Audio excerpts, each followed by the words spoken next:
আন্তর্জাতিক মাতৃভাষা দিবস উপলক্ষে আওয়ামী লীগ আয়োজিত আলোচনায় ভার্চুয়ালি যুক্ত হয়ে কথা বলছেন প্রধানমন্ত্রী শেখ হাসিনা। আমরা সরাসরি চলে যাচ্ছি সেখানে।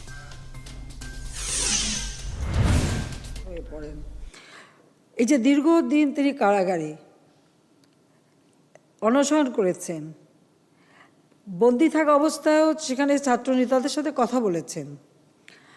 দুর্ভাগ্য হলো যে আমাদের যারা আতেল শ্রেণী তারা এগুলিকে কোনোদিন কোনো মূল্যই দেয়নি।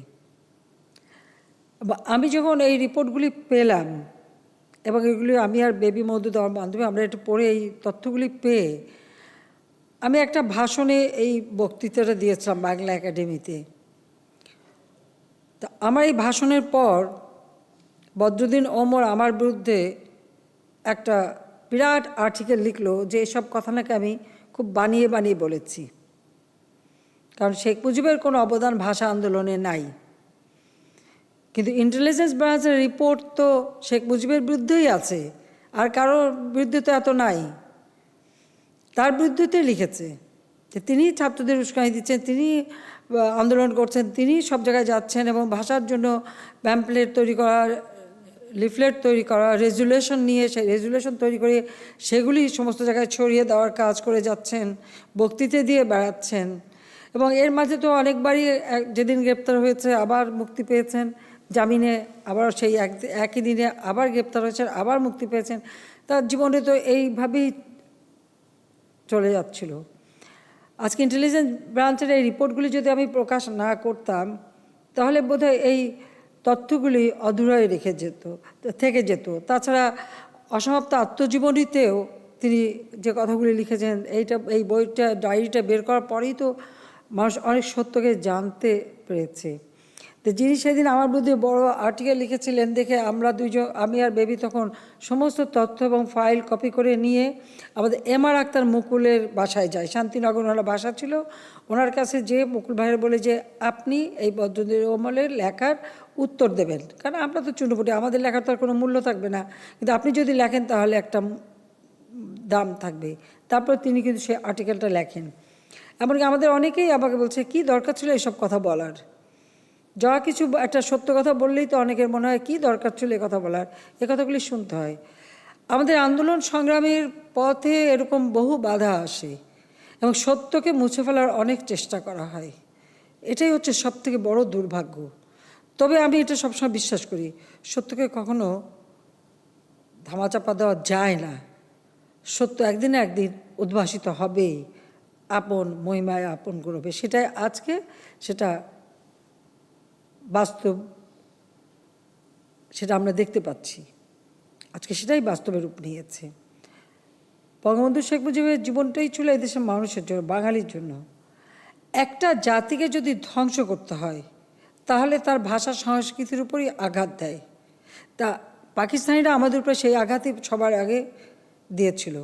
এমনকি পাকিস্তানি সরকার এক মন্ত্রী এলান জারি করলো যে আরবি অক্ষরে বাংলা ভাষা লিখতে হবে। এই আরবি অক্ষরে বাংলা ভাষা লেখা, এটারও কিন্তু বাঙালিরা প্রতিবাদ করেছে, ছাত্র সমাজ প্রতিবাদ করেছে। তারপরে সেই চিন্তা থেকে তারা সরে গেছে। এরপরে আসলো রোমান হরফে বাংলা লিখতে হবে, বাংলা শব্দ ব্যবহার করা যাবে না, রোমান হরফে লিখতে হবে।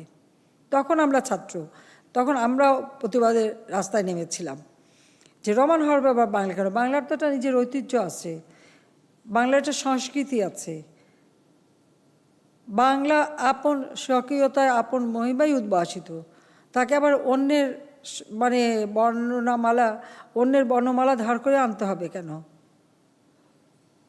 তারপর আবার আঘাত আসলো, রবীন্দ্রনাথ পড়া যাবে না, কারণ রবীন্দ্রনাথ হিন্দু, কাজী মুসলিম দেশে রবীন্দ্রনাথ চলবে না। ব্রিটিশ এবং ফ্রান্স চিরদিন নিজেরা যুদ্ধ করেছে, ঝগড়া করেছে। ফ্রান্সের লোকরা সহসা ইংরেজি বলতে চায় না, এখনও তাদের মাঝে সেই অহমিকাটা আছে। কিন্তু ভাষা সংস্কৃতি এর ব্যাপারে বা কালচারের ব্যাপারে, আর্ট কালচার এ ব্যাপারে কিন্তু তাদের কোনো দ্বন্দ্ব নাই। কিন্তু আমরা এমন একটা জাতি এবং এমন একটা দেশে বাস করতাম যখন, যে আমাদের নিজেদের সমস্ত অর্জনগুলি শুধু কেড়ে নেওয়া না, সমস্ত স্বকীয়তার উপর একটা আঘাত হানার প্রবণতা আমরা দেখেছি। কিন্তু জাতির পিতা বঙ্গবন্ধু শেখ মুজিবই আমাদের দিয়ে গেছেন, আত্মপরিচয় দিয়ে গেছেন, দেশ দিয়ে গেছেন, একটা জাতি রাষ্ট্র। কারণ এই আমরা যদি দক্ষিণ এশিয়ায় দেখি, এখানে যতগুলি রাষ্ট্র আছে সব রাষ্ট্রেরই কিন্তু আলাদা আলাদা প্রদেশ আছে, আলাদা আলাদা ভাষা আছে। কিন্তু আমরা বাঙালিরা কিন্তু আমাদের মূল ভাষা কিন্তু একটাই। আমরা একটা জাতি, একটা ভাষা নিয়ে, সেটা আমাদের বাংলা। আমাদের কিছু ছোট্ট নৃগোষ্ঠীদের জন্য কিছু ভাষা আছে, কিন্তু সেটা কিন্তু ওরকম ব্যাপক না, এত ক্ষুদ্র, এবং তাদের অনেকের কিন্তু বর্ণমালাও নেই। তবু আমরা সেগুলি খুঁজে বের করছি।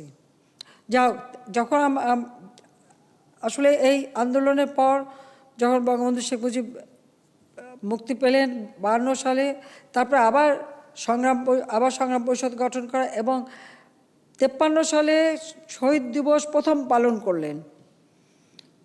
সেই খালি পায়ে মিছিল নিয়ে শহীদ মিনার যাওয়া, আজিমপুর কবরস্থানে যাওয়া, শহীদদের প্রতি সম্মান দেখানো, সেটা কিন্তু শুরু করেছিলেন তিনি, এবং সেটা আওয়ামী লীগের নেতৃত্বেই হয়েছিল।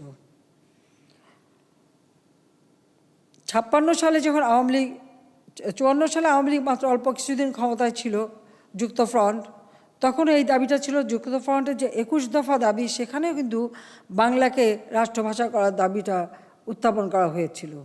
কিন্তু 54 সালে যেহেতু প্রাদেশিক সরকার সেখানে এমার্জেন্সি ঘোষণা দিয়ে 92 ক ধারা দিয়ে সেই সরকার ভেঙে দিয়ে রাষ্ট্রপতি শাসিত সরকার এখানে চালু করে দেওয়া হলো, তখনও বঙ্গবন্ধু শেখ মুজিবকে গ্রেপ্তার করা হলো। সেই 54 সালে আবার তিনি বন্দী হলেন, এবং আবার এরপরে যখন আবার মুক্তি পেলেন, উনি তখন ন্যাশনাল অ্যাসেম্বলিতে 55 সালে নির্বাচন করে জয়ী হলেন, এবং ন্যাশনাল অ্যাসেম্বলি তখন করাচিতে বসতো। সেখানে যেও কিন্তু তিনি এই বাঙালির কথা, বাংলাদেশের কথা, পূর্ববঙ্গের কথা, রাষ্ট্রভাষার কথা, সেই কথাগুলি কিন্তু তিনি সেখানে বলেছেন। পাকিস্তান অ্যাসেম্বলিতে সে বক্তৃতাগুলি কিন্তু আছে, এবং আমাদের এখানে অনেকেই সেগুলি আবার প্রকাশ করেছেন, প্রচারও হচ্ছে। এরপর 56 সালে যখন সরকার গঠন হলো সৌদি সাহেবের নেতৃত্বে, তখন একটা শাসনতন্ত্র রচনা করা হলো। তখন উর্দুকে বাদ দেওয়া হয়নি, উর্দুকে রেখে দেওয়া হয়েছিল, কিন্তু বাংলাকে তখন রাষ্ট্রভাষা হিসেবে স্বীকৃতি দেওয়া হলো। আর সেই সাথে 21শে ফেব্রুয়ারি সরকারি ছুটি ঘোষণা করা, শহীদ মিনার নির্মাণের জন্য বাজেট এবং প্রকল্প গ্রহণ করা, এবং 21শে ফেব্রুয়ারি শহীদ দিবস হিসেবে ঘোষণা দেওয়া হলো। আমাদের দুর্ভাগ্য যে 58 সালে মার্শাল ল জারি, আবার আমাদের সব অধিকার বা সব কিছু কেড়ে নেওয়া হলো। আসলে এটাই হচ্ছে আমাদের দুর্ভাগ্য, কারণ জিন্নাকে ফাদার অফ দ্য নেশন বলা হতো, কিন্তু সেও প্রথম যখন জিন্না আসে, ভাষা আন্দোলন কিছুদিনের জন্য স্থগিত করা হলো, যে মোহাম্মদ আলী জিন্না পূর্ববঙ্গে প্রথম আসবে, তাকে সম্মান দেখানোর জন্য। কিন্তু তিনি এসে কি করেছিলেন? তিনি এসে আমাদের আজকে সরোজিনী উদ্যান, তখন রেসকোর্স ময়দান, সেখানে বিশাল জনসভা, সব মানুষ খুব আকাঙ্ক্ষা করে গেছে যে জিন্নার নেতৃত্বে পাকিস্তান এসেছে, কাজে সবাই গেছে শুনতে। সেখানে তিনি বলে দিলেন যে উর্দু হবে পাকিস্তানের রাষ্ট্রভাষা। সঙ্গে সঙ্গে ওই মিটিংয়ে সেখানেও কিন্তু ছাত্ররা প্রতিবাদ করেছিল, অসমাপ্ত আত্মজীবনীতে কিন্তু সেটা লেখা আছে। এরপর ঢাকা বিশ্ববিদ্যালয়ের যে কনভেনশন হয়, সেখানে এই কনভোকেশনের অনুষ্ঠানে যখন আবার সেই বক্তৃতা দেয়, সেখানে যারা ছাত্র সমাজরা ওখানে উপস্থিত ছিল, সেখানে অবশ্য বঙ্গবন্ধু শেখ মুজিব ছিলেন না, কিন্তু এটা অনেকে ভুল করেন। আসলে না, উনি তখন সেবার কনভোকেশনে ওনার ডিগ্রি পাওয়ার কথা না, কাজে কিন্তু যারা ওখানে উপস্থিত ছিল ওখানে বসেই তারা প্রতিবাদ করেছিল। যদিও এই আয়োজনটা বঙ্গবন্ধু শেখ মুজিবেরই ছিল, এবার এ ধরনের একটা সিদ্ধান্ত ছিল যে যদি কোনো উল্টাপাল্টা কথা বলে তো সেখানে প্রতিবাদ করা হবে। কাজে এভাবে আমাদের পদে পদে পদে বাধা খেয়ে খেয়ে কিন্তু আমরা এগিয়ে গেছি। বাংলা আমাদের মাতৃভাষা, বাংলা ভাষা আমাদের শিক্ষা। আপনারা জানেন যে ইতিমধ্যে বিভিন্ন কোর্টের রায়গুলি ইংরেজি ভাষায় লেখা হতো, আমরা সেগুলি যাতে বাংলা ভাষায় হয় ইতিমধ্যেই তার ব্যবস্থা নেওয়া হয়েছে। কারণ হচ্ছে যে আমার যুক্তি ছিল এই জন্য যে বাংলা ভাষায় যদি রায় লেখা না হয়, তা আমাদের দেশে এখন তো মানুষ তাও অনেক লেখাপড়া জানা আছে, অনেকে জানতেই পারতো না যে তার জন্য কী রায়টা হলো, এবং এটা নিয়ে তাদেরকে অনেক সময় বিভ্রান্ত করা হয়েছে অনেক মানুষকে, তাই অনেক অধিকার বঞ্চিত করা হয়েছে। কাজে এখন কিন্তু আমরা সেই রায় যাতে বাংলা ভাষায় বা যেগুলি ইংরেজি ভাষায় লিখলেও সেটা যাতে ট্রান্সলেশন হয় বাংলা ভাষায়, ট্রান্সলেশনের জন্য আলাদা একটা উইং করারও ব্যবস্থা নেওয়া হয়েছে, এবং সেভাবেই সব রায়গুলি বাংলা ভাষায় সাধারণ মানুষের বোধগম্য করে নিয়ে আসা হবে, সেটা কিন্তু ঠিক করা হয়েছে। প্রযুক্তির যুগ, প্রযুক্তি শিক্ষা আমাদের নিতে হবে। বিজ্ঞান প্রযুক্তির সঙ্গে তাল মিলিয়ে না চললে আমরা পিছিয়ে যাব। সেই ক্ষেত্রেও বাংলা ভাষায় একটা বিষয়, এটা গতকালকেও আমি বলছি, আজকেও বলবো, যে প্রযুক্তির কতগুলি নিজস্ব শব্দ থাকে, নিজস্ব মানে ভাষা থাকে, বা কিছু টার্মস থাকে যেগুলো আমাদের শেখা দরকার, জানা দরকার। কিন্তু আমরা যদি ওটাকে মানে একেবারে সেই বাংলা পরিভাষা দিয়ে দুর্বোধ্য করে ফেলি, তাহলে মানুষের কাছে সেটা গ্রহণযোগ্য হবে না। কাজে এই বিষয়গুলিও মাথায় রেখেই সেগুলো আমাদের বাংলা ভাষার সঙ্গেই নিয়ে এসে কিন্তু প্রযুক্তি শিক্ষাটা মাতৃভাষায় যাতে হয়। ইতিমধ্যে কিন্তু কিছুটা আমরা কাজ করেছে, কিছুটা হয়েছে, আরও অনেকগুলি পদক্ষেপ কিন্তু নেওয়া হয়েছে, যেটা কিন্তু কাজ চলছে।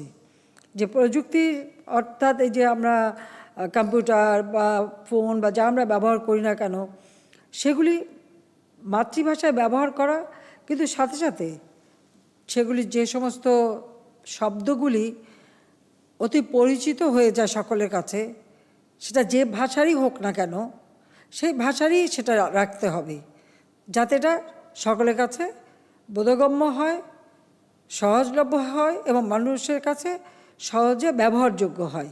সে কারণেই কিন্তু সেটা রাখা দরকার। কারণ আমাদের বাংলা ভাষায় হাজার হাজার শব্দ কিন্তু রয়েছে, প্রায় ৮,০০০ বিদেশি শব্দ আমাদের ভাষার সাথে সংযুক্ত রয়েছে। এটা হচ্ছে বাস্তবতা।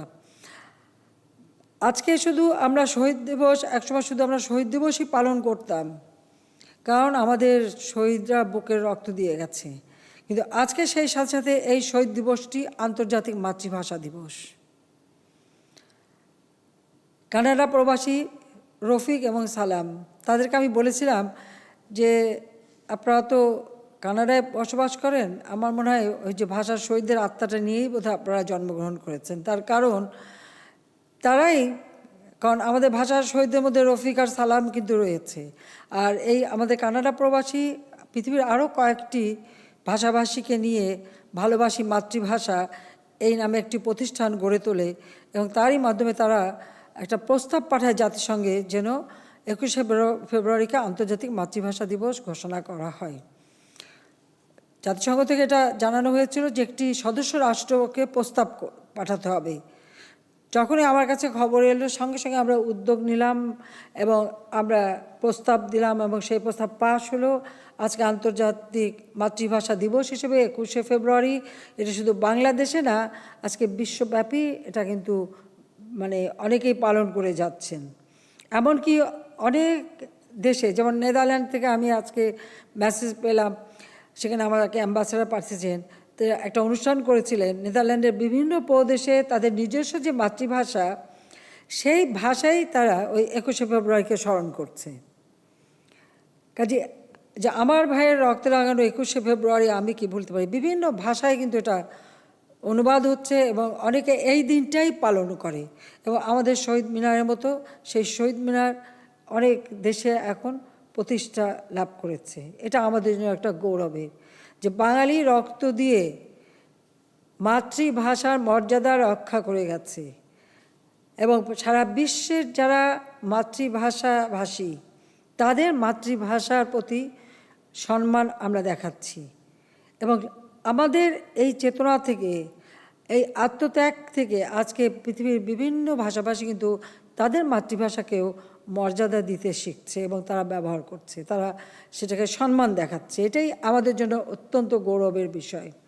কাজেই আমি এটুকু বলবো যে আজকে আন্তর্জাতিক মাতৃভাষা দিবস এবং আমাদের শহীদ দিবস, শহীদের রক্ত দিয়েই লেখা আমাদের এই মাতৃভাষা। কাজে এই ভাষার মর্যাদা যেমন রক্ষা করতে হবে, ভাষা শেখা এবং ভাষার ব্যবহার, সেই সাথে সাথে এই মাতৃভাষার সংগ্রামের মধ্য দিয়েই তো আমরা আমাদের স্বাধীনতা পেয়েছি। 48 সালের 11ই মার্চ থেকে যে সংগ্রাম শুরু, সেই সংগ্রাম ধাপে ধাপে আমাদের এগিয়ে নিয়ে গেছে। 58-তে মার্শাল ল যখন হলো, আইয়ুব খান অনেক চেষ্টা করেছে এই বাঙালিকে দাবিয়ে রাখতে, পারে নাই। 70-এর নির্বাচনে বাঙালি একতরফাভাবে ভোট দিল আওয়ামী লীগকে, কিন্তু সরকার তখন ক্ষমতা দিল না। এবং বঙ্গবন্ধু শেখ মুজিবকে যখন গ্রেপ্তার করা হয়, যেমন 58 সালে গ্রেপ্তার করে, অক্টোবরে 11 তারিখে বাইরে থেকে নিয়ে যায়, 12 তারিখে কারাগারে প্রেরণ করে। তিনি মুক্তি পান 59 সালের 17 ডিসেম্বর। তখন রাজনীতি নিষিদ্ধ, এমনকি তাকে বঙ্গবন্ধু মুজিবকে মুক্তি দিলেও ঢাকার বাইরে যেতে পারবে না।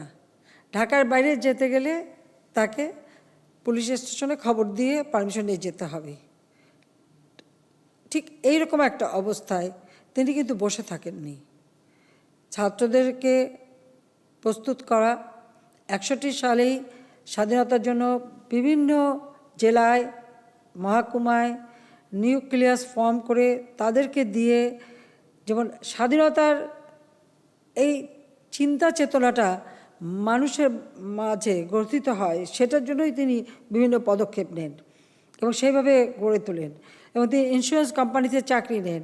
এই ইন্স্যুরেন্স কোম্পানির চাকরির থেকে সেই সুবাদে বিভিন্ন জেলায় জেলায় তিনি সফর করেন। আবার আমাদের অনেক আত্মীয় স্বজন, তাদের বিয়ে শাদী কোনো অনুষ্ঠানের নাম করে তিনি জেলায় জেলায় যান এবং সেখানে বসে সব জায়গায় কিন্তু এই আওয়ামী লীগের নেতাদের, যেহেতু রাজনীতি নিষিদ্ধ, আওয়ামী লীগ নিষিদ্ধ, তারপরেও ওই নেতাদের সঙ্গে সংযোগ রক্ষা করা, ছাত্র সমাজকে উদ্বুদ্ধ করা, এই কাজগুলো কিন্তু করতে থাকেন। যার জন্য 62 সালে আবার তাকে গ্রেপ্তার করা হয়, আবার 64 সালে গ্রেপ্তার, মানে একটানা 2 বছরও তিনি বাইরে থাকতে পারেননি।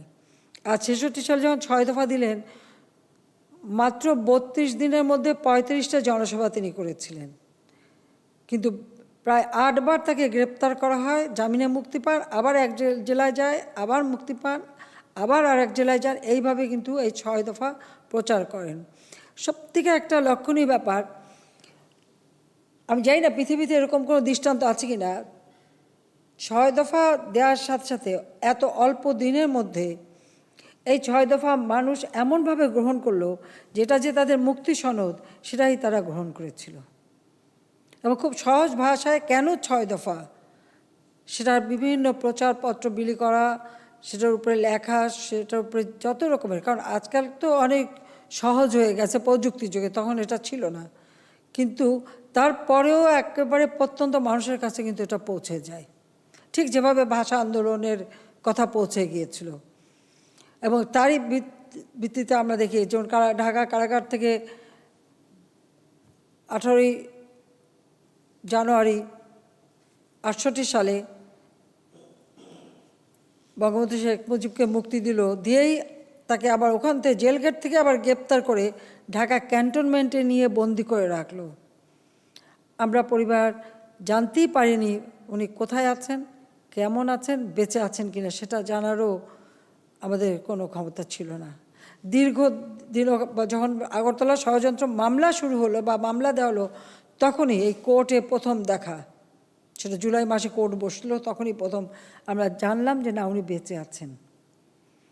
নিজের জীবনের যত ঝুঁকি নিয়েছেন এই বাঙালির জন্য, ঝুঁকি নিয়েছেন বাংলাদেশের মানুষের জন্য, মানুষের রাজনৈতিক অধিকার, অর্থনৈতিক অধিকার, সাংস্কৃতিক অধিকার আদায়ের জন্যই সংগ্রাম করে গেছেন।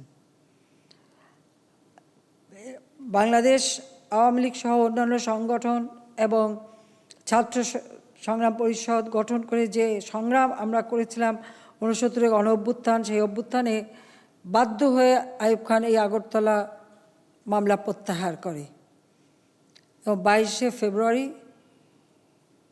69 সালে তিনি মুক্তি পান। 70 নির্বাচন, সেই নির্বাচনে এক চিঠে জয়লাভ করার ফলে, এবং এই বাংলাদেশকে এমনভাবে চিনতেন তিনি, সেই নির্বাচনের আগে তিনি বলেছিলেন যে মাত্র 2টা সিটে আমি জিততে পারবো না, কিন্তু সেখানে কিন্তু তিনি জনসভা করেছেন এবং জনসভা করে হাজার হাজার মানুষ কিন্তু ওনার মানে মানুষকে বোঝার এমন একটা ক্ষমতা ছিল যে এত সুন্দরভাবে বুঝতে পারতেন। তো সে বলেছিলেন যে এই 2টা সিটে আমরা জিততে পারবো না। 17 নির্বাচনের ফলাফলে দেখা গেল ঠিকই তাই, মাত্র 2টা সিটেই যেতে পারেননি। কিন্তু সমস্ত সিটে জিতে শুধু গোটা পাকিস্তানেই সংখ্যাগরিষ্ঠতা পেলেন। কিন্তু ইয়াহিয়া খান, আইয়ুবের পতনের পর ইয়াহিয়া খান ক্ষমতা নেয়, কিন্তু সেখানে কিন্তু ক্ষমতা দেয়নি। যাই হোক, তারপর তো অসহযোগ আন্দোলন, 7ই মার্চের ঐতিহাসিক ভাষণ, যে ভাষণও আজকে আন্তর্জাতিক স্বীকৃতি পেয়েছে, যে জনগণকে উদ্বুদ্ধ করবার মতো এই একটি ভাষণ। 2.5 বছরের সমস্ত ভাষণের মানে বিশ্লেষণ করে যে কয়টি ভাষণ স্থান পেয়েছে তার মধ্যে 7ই মার্চের ভাষণ, সেটাও আজকে স্বীকৃত, এবং ইউনেস্কো সেটাকে স্বীকৃতি দিয়েছে প্রামাণ্য দলিলে। এভাবেই কিন্তু একটি জাতিকে একটা ভাষার আন্দোলন থেকে নিয়ে আমাদের তিনি স্বাধীনতা দিয়ে গেছেন। এবং এই স্বাধীনতার লক্ষ্যটা যেটা ছিল, দুর্ভাগ্য আমাদের যে তিনি মাত্র 3.5 বছরের মধ্যে একটা যুদ্ধবিধ্বস্ত দেশ গড়ে তুললেন। স্বল্পোন্নত দেশের মর্যাদা জাতিসংঘ দিয়েছিল, যেটা একটা অসাধ্য সাধন ছাড়া আর কিছু না। কিন্তু তারপরেই 75 15ই আগস্ট, এবং 75 15ই আগস্টের ঘটনার পরে আমাদের সংস্কৃতির উপর আঘাত। কারণ এই আঘাত যেমন পাকিস্তান আমলে যেমন বারবার এসছে, ঠিক আমরা 75-এর পরে ঠিক সেই একই রকম চেহারা দেখলাম। আর সেই সাথে বঙ্গবন্ধুর নাম যেমন ভাষা আন্দোলন থেকেও মুছে ফেলা, আবার এদিকে আমাদের স্বাধীনতার সংগ্রামের যে ইতিহাস, সেই ইতিহাস থেকেও মুছে ফেলা হলো। যে 7ই মার্চের ভাষণ আজকে আন্তর্জাতিক স্বীকৃতি পেল, সে ভাষণ এখানে নিষিদ্ধ ছিল। তাহলে এরা কারা? এরা তো সে পাকিস্তানিদের প্রেতাত্মাই, খুনিরা, এবং খুনিদেরকে পুরস্কৃত করা হলো। তবে জাতির পিতা বলেছেন কেউ দাবায় রাখতে পারবে না, তো বাঙালিকে কেউ দাবায় রাখতে পারেনি, পারবেও না। আজকে আমাদের 21শে ফেব্রুয়ারি আন্তর্জাতিক মাতৃভাষা দিবস হিসেবে বিশ্বের সকল ভাষাভাষী এখন এই দিবসটি পালন করে। এটা বাঙালিরই একটা মর্যাদার আসন অর্জন করা, এবং সেটা আসলে দিয়ে গেছেন জাতির পিতা বঙ্গবন্ধু শেখ মুজিব। সেই মর্যাদাটা আমাদের দিয়ে গেছেন, যেমন স্বাধীনতাও তিনি দিয়ে গেছেন। কাজে রাষ্ট্রভাষা বাংলার এই আন্দোলন আজকে সকলে আমরা এটা পালন করে যাচ্ছি, সাথে সাথে আন্তর্জাতিক মাতৃভাষা দিবস আমরা পালন করে যাচ্ছি। একটা কথা মনে রাখতে হবে যে যে কোনো সংগ্রাম এবং রক্তদান কখনো বৃথা যায় না, বৃথা যেতে পারে না। যদি সততার সাথে এগিয়ে যাওয়া যায়, যে কোনো অর্জন করা সম্ভব। আর সেই অর্জনটা আমরা করতে পেরেছি। আজকে বাংলাদেশ এগিয়ে যাচ্ছে, আজকে আমরা উন্নয়নশীল দেশের মর্যাদা পেয়েছি। কিন্তু একটি বিষয় সকলকে লক্ষ্য রাখতে হবে, যখনই বাঙালি কিছু পায় বা তাদের মর্যাদা অর্জন করে বা বাঙালি এগিয়ে যেতে থাকে উন্নয়নের দিকে, তখনই কিন্তু আবার অনেক চক্রান্ত ষড়যন্ত্র শুরু হয়। আবার আমাদেরই কিছু ভিতরে তো সবসময় থাকে এ ধরনের, এই বাঙালির মধ্যেই কিছু থাকবে যে এই অর্জনটা তো তাদের কাছে বোধহয় মনোপুতই হয় না। কারণ পরাধীনতার শিকলে আবদ্ধ থাকতেই তারা পছন্দ করে।